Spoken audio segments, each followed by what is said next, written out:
Today we have a very special guest, Manish Gupta from Value Et. Welcome to the podcast, Manish. Thank you, Kevin. And how are you feeling? How are you doing today?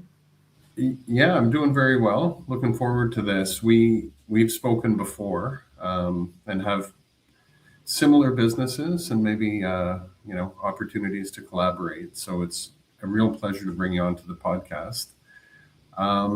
Just hoping you can start, give us a bit of your background and a background of Value Ed. Sure. So I'm Manish Gupta. I'm co-founder and CEO of Valuate. It's a Bitcoin-backed lending platform and first of its kind in India. As my background concerned, I have 20 plus of experience in investment banking, operations, sales strategy, and recently, with my 5 year stint in UK, I was managing client relationship for fintech firms.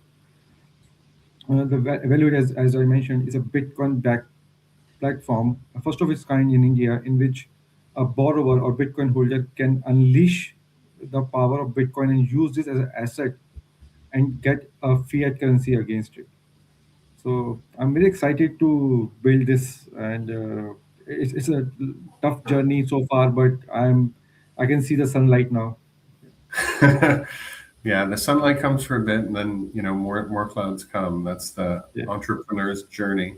So, what stage are you at in this journey today? So we are ready with the product. We are just tightening the screws around the multi-sig platform, which where the Bitcoin's going to sit, and we are currently working on our marketing side of the business. So we are very soon going to meet the potential borrowers or Bitcoin holders who can use this platform. And the platform's available to people in India only today. This is yes. So this is currently we are launching only for people who have Indian account holder. So you can be present anywhere in the world, but you need to have like an Indian ID and account where you can receive currency, INR currency, which is Indian flat currency. And you mentioned that in India, there's currently no existing centralized lending solutions, or sorry, multi-sig. I need to say. Yes, so multi-sig is little different from centralized. It's very much like comes into space of C5, DeFi kind of space. So uh, let me explain a little bit about multi-sig for the user. So multi-sig is a platform which is created by Bitcoin developers itself, in which uh, the Bitcoin has multiple key holders. It's very much like a bank vault where instead of one key you have multiple keys. So we are using uh, two of three multisig, which means the wallet has three keys and it requires two keys to open it. So in case of our platform, there are three players: borrowers, lenders, and valuate, and you need at least two of them to release the Bitcoin back to any other wallet. Okay, and so in I guess a standard case, Valuette would be acting as the final arbitrator for who's getting the payout to Yes, check that the loans. absolutely. I say in a good environment, in a healthy part, or in a straight path, we might never use our key at all. The lender and borrower will keep exchanging fiat currency against the Bitcoin, and once the borrower return all the collateral INR, the borrower and lender can use their keys to release the Bitcoin. In And so, case, yeah, sorry. no, just a question. You said in INR, so the loans are denominated in Indian rupee, Indian always. rupee. So this is, yeah, this. So we are exploring the possibility of using USDT also as alternate currency, but we are not going to do any other cryptocurrency exchange on our platform. There are many platforms which exist which are doing exchanges, but we want to be our unique platform where we can unleash Bitcoin as an asset in India. Currently, it's still not so recognized. Uh, we call it VDA in India, virtual digital asset, which means that you cannot use it to buy any other asset or product as of now in India. You can only trade, exchange trade it. All kinds of restrictions. So again, I'm curious. I'm going to just dig a bit deeper on the market in India. So there's some exchanges and they may offer some lending solutions, but I understand there's Coinbase is coming, but there's no real international exchanges with huge presence at this Yes, time. And then there's some domestic exchanges that may offer lending. Are there any centralized custodial lending solutions? there are few, but again, one of the biggest platform, WazirX, has just been defaulted last year. So again, the centralized system is failing everywhere. It's the same story, which is happened in US. Now it's moving to India. So most of the centralized exchanges are notorious, and especially the founders or the holders of these wallets are not trustworthy. So Vault is a recent failure again, where my co-founder, has lost some money on his bitcoins in it. So, despite knowing the founder personally, he's not able to recover any asset back.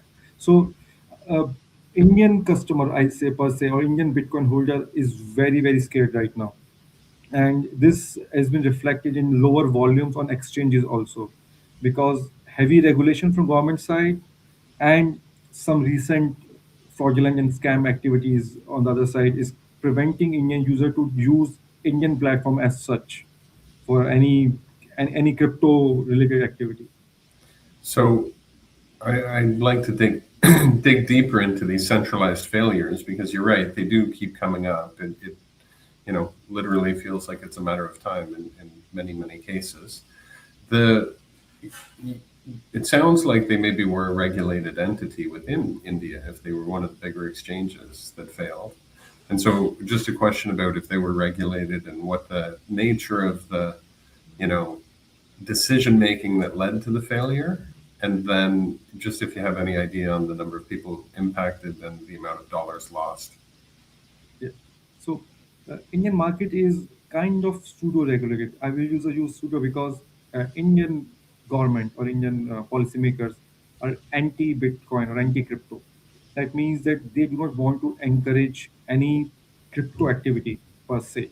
So they are not regulating per se. They are kind of strictly saying do not do business in India.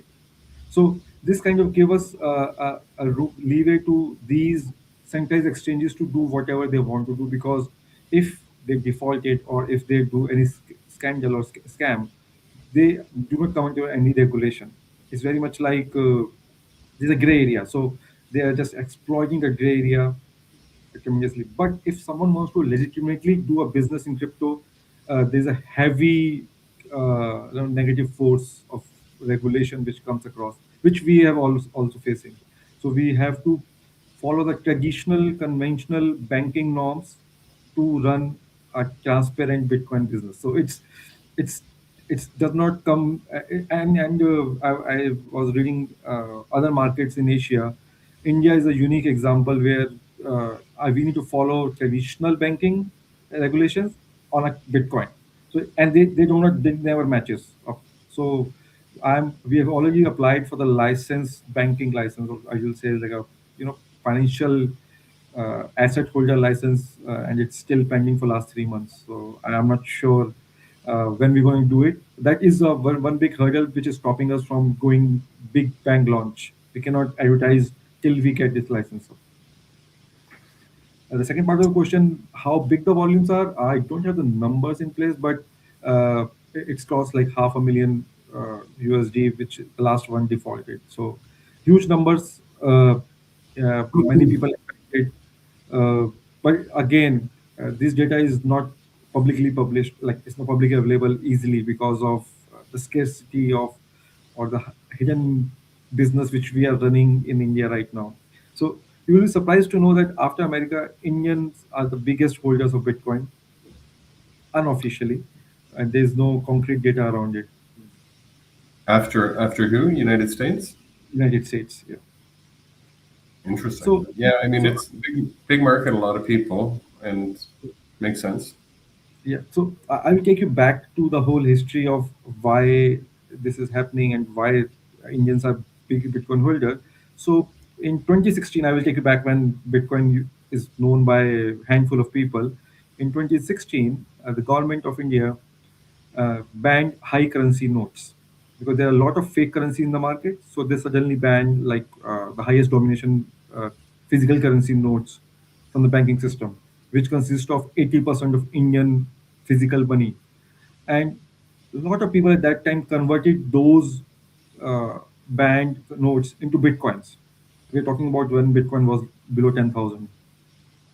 And from 2016 to 2000, it's 10 years now, and these people are still holding the Bitcoin, scared that if they come out on any exchange or platform like ours, the government will catch hold of them, because we can trace back the history of Bitcoin with the price. So that is something which I'm facing challenge of. I met few people who are holding Bitcoins for 10 years, but they're saying that they're going to sell it in Western markets, not in India ever. So yeah, It's I think we've talked about this offline, but I mean, governments can be receptive to new technologies or not, and I guess there's consequences for both. And it seems pretty clear that adopting progress is helping people is probably the path that they'll eventually end up taking. But it's strange times now. So do you? So just question specifically about what you're building now. I know it was the launch, and so I'm curious about next steps, and you know curious about the launch and where you exactly you are. yeah. So as I mentioned, the product is almost ready. I will say 95% ready. We are just tidying our backend. The front end is ready. We are accepting users now on the platform. We have a 500,000 credit line ready with us to for the borrowers to give in. And now is the real challenge is to find these Bitcoin holders and convince them to come into mainstream line and use their assets. So what we are providing is for the first time we are opening Bitcoin in India as an asset class. So it's a big revolution in per se, but we cannot make it a big announcement, or we cannot do a lot of PR around it because of tight regulations. So uh, we want to go big bang. It's a new thing. It's a big thing. It can unleash billions of dollars worth of credit line for holders, but we are kind of restricted ourselves deliberately. Got it. Well, I think you've touched on a few of the challenges. But really, that's kind of my next question is, what other challenges are you seeing? Is it, again, regulatory, um, you know, with the tech stack, people, all the challenges that startups run into? Yes. So I'll start with the tech part because that is very interesting. So multisig itself is little clunky. It's not good looking per se from user experience perspective, because user has to move his asset to a multi-sig wallet. He has to maintain his key. The lender who have never heard about Bitcoin before maybe has to be participate in the cycle and hold a key. So the most of this are our lenders are HNIs, family offices who are traditionally lending money to Indian users, and they are scared to see the whole multi-sig part. So tech stack is little challenging to present clean in a cleaner way. We're trying our best. We are put some demo videos on the website. We have provided a lot of material for the multisig, but still we are hand holding our lenders and bringing them into the Bitcoin world. People, yes, every startup has this as a big challenge: money and people. So we are trying to bring the best of the talent, especially on the tech side. It's a challenging part, but people who understand the cause are connecting with us. We have a good tech team posted in India itself. Uh, Now we are working with few marketing agencies to launch our campaign on the borrower side. We are heavily relying on Reddit and Twitter for a word of mouth kind of marketing. Hmm. Yeah. The regulatory part is something which I can talk to you about hours and hours. So yes, as I mentioned, Indian government is anti-crypto, so we have to uh, take that as the first step before building any product on Bitcoin or any cryptocurrency in India. So what we are doing right now is following a conventional banking license for norm to run a non-banking product. So this is how it's going to work. Uh, and we have to be more cautious about all our and transparent about all our transactions on the chain, because again the regulation do not understand Bitcoin blockchains. So I mean all the people who are working in this space in India, Web3 world, is kind of educating the government also, and trying to bring government systems into Bitcoin, not Bitcoin world, I will say the blockchain world first, and probably slowly introduce them to the crypto. So there's a positive outcome from one of the cases back in December, in which for the first time Bitcoin was recognized as an asset. Someone has stolen someone's Bitcoin, and he filed a lawsuit, and eventually this was recognized in judiciary court that yes, Bitcoin is an asset which was stolen. It's not some digital or monopoly money which is taken away. So Yeah. this is a positive step in that direction. So it's a challenge, but I will say that this is a known challenge which we know from day one itself, and we build our platform or our system around it. With yeah, I mean the regulatory challenges seem to be an issue everywhere. So I'm Canadian. I live in Costa Rica and have my business in El Salvador.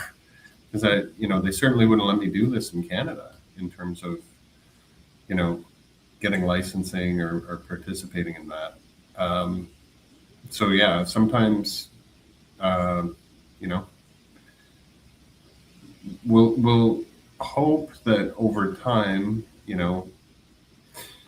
how can I say this? When I look at the regulators and the meetings that are happening with people within the industry in Canada, often it doesn't give me a lot of hope. And the reason is really because, you know, it just seems like ideologically or politically, there's just people who are set in a position where they're kind of anti-crypto, and Yes. I'm not sure they know why. It's just I'm against this thing that may bring freedom and choice to other people. It you know I think you're putting the right, absolutely right words. Like, it's a fear of unknown. If they do not know what I'm doing, I'm talking about government or regulators, they are they're fearful. They're afraid. So because I'm doing something which they do not understand, they just want to kill it. So Yeah, but again, I mean, for me, this is so strange. Like, why is the default position just to kill off innovation? Like, make sure it doesn't happen. Why is yes, that, a priority where everybody's giving their money to this government and their top priority is to stifle innovation in a lot of cases?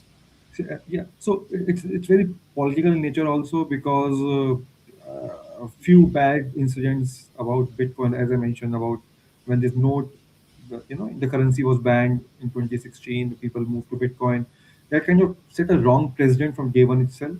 And over the years, because of some cross-border terrorism activity in India and Pakistan, the few cases of Bitcoin transfers have been figured out between terrorist organizations. So again, this has bring a bad name to the crypto and Bitcoin, which I know it's very difficult to understand, because before that, the currency was being exchanged in these transactions, and they are like way larger scams and frauds happen in banking world Oh, than for sure. Yeah. yeah.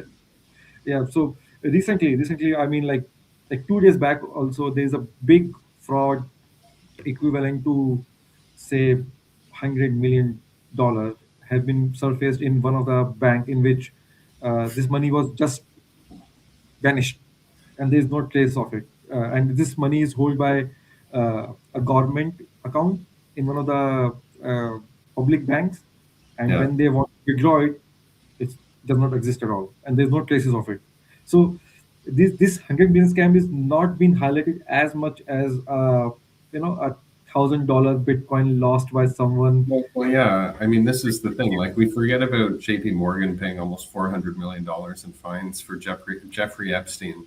Yes, exactly. There was a Canadian bank, TD Bank, and they were, they basically had a business that was money laundering for Mexican drug cartels, and they paid, I don't know, $4 billion in fines related to that. Oh, And yes. so, having worked in banks, I know the calculus that you're doing, and to pay a $4 billion fine, you're making more than $4 billion Obviously, like, yeah, on the yeah. transactions, right? So you know, it's great that those people get to point at Bitcoin and say that this is a vehicle for crime. It's Yes.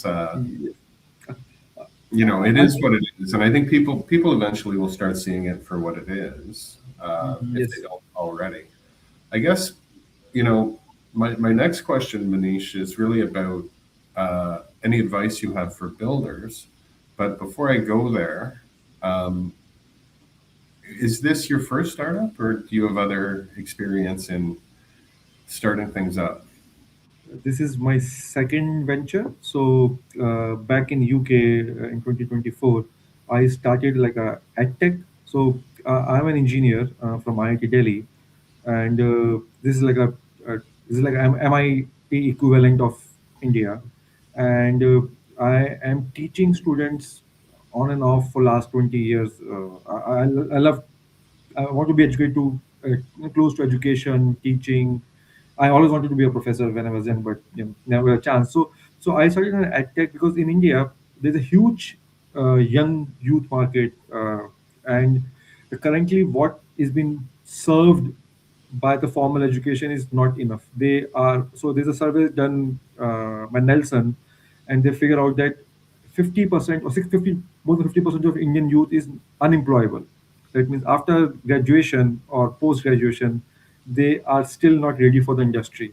So I started this venture a few years back, but I again it was a solo venture. I was new. There are many hurdles, so I have to stop midway in that. But yes, my second stint with Valued is much more fruitful. We have a good team in place. The mission is very clear, and this time it's for much bigger audience and much bigger cost. So yes. And so, I mean, was there one lesson you can take from the first startup? I realize that one thing which a lot of founders are doing wrong is they think they know everything and they think they can do everything themselves. I think this the whole idea of uh, you know the co-founder tag is very wrongly presented in across globe across different markets. Co-founder is the person who drives the idea, maybe not his own idea, but he just drives the business. But he needs right set of people. So I, for myself, for my like it's a tech heavy business, so I need good developers in place. I need a good marketing PR team in place, and I need like good people who have done this before in place. So I've done a lot of research this time. I met a lot of people, test my idea, put across my ideas in different platforms. I traveled across the country to meet uh, people of different age group and demographics just to test my idea before start building because the last time I was building first and thinking that my idea is the best, so and I will do everything myself. So yes, uh, co-founder is a big responsibility, but always remember that you are not alone in this journey. So keep the right people on the side. uh, Asking for help is not a bad thing. Asking for advice is not a bad thing. Learning from everyone around you is not a bad thing. So Yeah. No, it's great to hear you say that. I always think my Achilles heel is not asking for help, but it's exactly, for me, in terms of running this business, it's really exactly what you're saying. I have people who are much better at the technology side and programming side and front end and app development than I could ever possibly be. And similarly for the marketing and content and kind of the other pieces. And so it is really liberating when you can hand things off to people and they yeah, can come back with, results that are better than you could produce. yeah, And it is, kind of really rewarding to, have people who kind of share the vision and are able to, you know, play their role on the team. And, so my role just becomes kind of, managing and planning and cracking the whip every now and then, right? Yeah, yeah. It's co-founder is the energy which runs the engine. So we are like, I think co-founder is like in a train is the engine. So engine can, if engine is good enough, the bogie will follow accordingly. So this is my role. And one good thing which I have realized in last 1 year during building this, I met really wonderful people around the world. Yourself is one good example. So much to learn from people like you. I met Francisco from Autotexpe in Spain, and he's building some different product, which he gives me an idea that if we can integrate our product eventually. So I'm working on that part also. So the ideas keep generating when you meet good people. So like the way you like the way I'll say Cadilla is operating the same business model in a different way is something which was enlightening for me. So thank you for introducing me this idea. So that is again something which every builder has to be wary of. Meet good people, learn from them, and if you can implement something good, why not? Yeah, no, for us in terms of this podcast and really connecting to people at conferences and everywhere else. Like I used to say that Bitcoin gave me hope, but really it's the Bitcoin community that gives me hope these Absolutely, days. absolutely. Because people have just been incredibly supportive every step of the way, and connecting me to the right people if I hadn't been. And it's through these types of things where we're able to get connected and potentially collaborate and build something that can help people. It might not be today or tomorrow, but by being connected, we will get there. And so, yeah, it's been a pleasure connecting and a pleasure going through your history here. Is there a good place for people to get more information about you and Value Add? Yes. So our front end and website is up, so you can go to valuate.in. It's up. All the information is present there. I am present on LinkedIn. I will share the link with you, so you can share with your audience after the podcast. Perfect. And yeah, and I will share my. I love to meet people, and if anyone has any questions regarding the how we operate, how we can collaborate, we are very much open to that. We are accepting new ideas every day, accepting new people every day, and meeting new people every day. So it's more like a college project, sorry, kind of vibe, but on seriously helping people opening a new digital asset in India Yeah. and provide. And Yeah. I mean, I'll touch base on this just quickly because to me, this is really important. It's not just a matter of leveraging and, you know, speculating on Bitcoin. It's actually providing a financial service that people need and might not otherwise have access to credit. Certainly in emerging markets, I think, a lot of my audience or North American or developed world audience is, kind of assumes that everybody has access to banking services, but that just is not the case. Yeah, you're absolutely right. Because in India, we are very heavily regulated market. So for a normal person to get a credit from established banking system is very difficult. You Hmm. need to be have to be really smartly profiled, or like your CIBIL scores or your benchmark scoring has to be really good to get access to these credits, which is only accessible to 5 to 10% of Indian population. So rest 90% rely on off-market lending solutions. So we are Hmm. trying to bring at least the Bitcoin community into this, include this into the financial freedom, unleash their equity, and do a lot more with their Bitcoin, which they cannot sell in India. So if you so just to for your audience in India, if you sell a Bitcoin, there's a straight away 30% tax on your gains, irrespective of whatever income class you came in. So which is a very heavy, taxation. Hmm. Plus, if you sell beyond half a Bitcoin, the IRS will, be after you for other financial disclosures. So people are scared to sell larger chunks of bitcoins. Even just it's not there. It is just running off market P2P kind of market, in the basement. So we are still there. You'll be surprised to know. Yeah.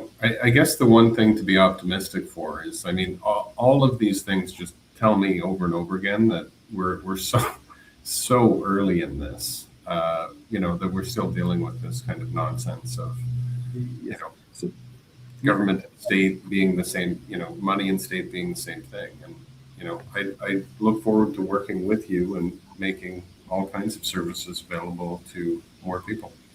likewise, it's a good collaboration.